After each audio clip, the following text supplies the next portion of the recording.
భక్తితో సమర్పిస్తే ఆనందంతో అందుకొని భక్తాభీష్టములు నెరవేర్చే భక్తవరదుడు శ్రీ మల్లికార్జునుడు. శివసాయుధ్యం పొందుటకు ఎన్నెన్నో మార్గాలు. అన్నిటిలో అతి సులభమైనది, ఆచరణకు వీలైనది శివదీక్ష మాత్రమే.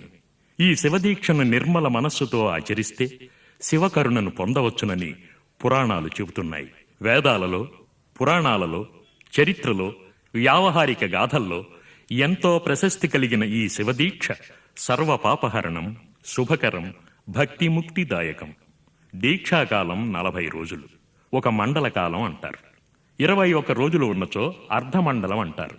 పర్వదినమైన మహాశివరాత్రికి ముందుగా దీక్ష బూనాలి. చేరువలోనున్న శివాలయంలో గురుస్వాముల చేతగాని, అర్చకుల చేతగాని మాలను ధరించి దీక్ష ప్రారంభించాలి. మహాశివరాత్రి నాడు పరమ పవిత్రమైన శివక్షేత్రం శ్రీశైలం చేరుకొని